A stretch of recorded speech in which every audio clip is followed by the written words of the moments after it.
बाल गणेश मिट्टी से छोटी मूर्ति बना रहे थे। माता पार्वती मुस्कुराईं और बोली, बेटा आज धरती पर छठ पर्व मनाया जा रहा है। सब लोग सूर्य देव और छठी मैया की पूजा करते हैं। गणेश ने उत्सुकता से पूछा, माँ छठी मैया कौन है? माता बोली, वे प्रकृति की शक्ति है जो संतान और सुख का आशीर्वाद देती है। यह सुनकर गणेश ने छोटी टोकरी में फूल और दीप रखे और माता पिता संग झरने के तट पर गए। गणेश ने दीप जलाकर सूर्य देव को अर्घ्य दिया। माता पार्वती ने हाथ जोड़ कहा, जय छठी मैया। गणेश मुस्कुराए और बोले, लाइक सब्सक्राइब जरूर करें। पार्वती ने गणेश जी के लिए प्यार से मिट्टी का सुंदर हाथी बना दिया। गणेश जी उस हाथी को लेकर बहुत खुश हुए और खेलते रहे। दूर जंगल में एक राक्षस छुपकर यह सब देख रहा था। रात में जब पार्वती और गणेश जी सो गए तब राक्षस ने योगी का रूप बनाकर कुटिया की तरफ चुपके से आया। उसने गणेश जी का मिट्टी का हाथी चुरा लिया और अपने बच्चे को खेलने के लिए दे दिया। सुबह गणेश जी जागे तो देखा कि उनका प्रिय हाथी गायब है और वे रोने लगे। फिर भी गणेश जी के लिए लाइक सब्सक्राइब नहीं करेंगे।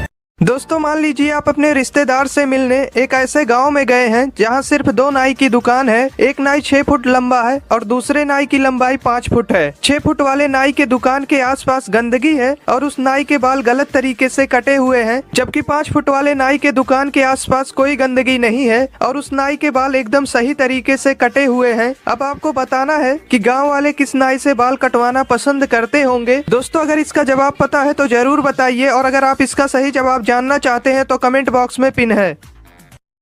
एक दिन एक आदमी की कार चोरी हो गई। 3 दिन बाद कार वापस उसी जगह पार्किंग में खड़ी कर दी गई। मालिक अपनी कार देखकर बहुत खुश हुआ। उसने दरवाजा खोला तो सीट पर एक लिफाफा था जिसमें लिखा था, मेरी माँ की अचानक तबीयत बिगड़ने के कारण रात को उन्हें कार से हॉस्पिटल ले जाना जरूरी था। रात हो गई थी, मुझे कार नहीं मिली, इसलिए आपकी कार का इस्तेमाल करना पड़ा। सॉरी, मेरी वजह से आपको परेशान होना पड़ा। मैंने आपकी कार में पेट्रोल भरवा दिया है और मैंने आपकी कार इस्तेमाल किया है, इसलिए मैं आपको अगले दिन आपके परिवार के साथ फिल्म रोबोट का टिकट देना चाहता हूँ। टिकट आपके कार के बैक सीट पर रखा है। संदेश पढ़कर और कार को अच्छी स्थिति में देखकर पूरा परिवार शांत हो गया। अगले दिन पूरी फैमिली मूवी देखने चली गई। रात को जब वह फिल्म देखकर लौटे तो घर का दरवाजा टूटा था। अंदर जाकर देखा तो सारा कीमती सामान गायब था।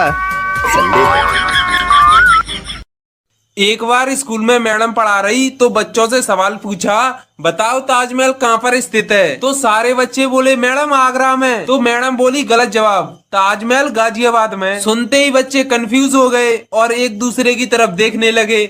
फिर उन्होंने यही बात घर पे बताई तो सारे बच्चों के माँ बाप इकट्ठा होकर अगले दिन हेडमास्टर के ऑफिस पहुंचे और बोले, आपकी मैडम बच्चों को गलत पढ़ा रही है, ताजमहल गाजियाबाद में बता रही है। फिर हेडमास्टर बोला, पहले तो सारे अपने अपने बच्चों की फीस जमा कराओ और दूसरा आप 6 महीने से बुलाए से भी नहीं आ रहे हो और जब तक फीस जमा नहीं होगी तब तक ताजमहल तो गाजियाबाद में ही रहेगा।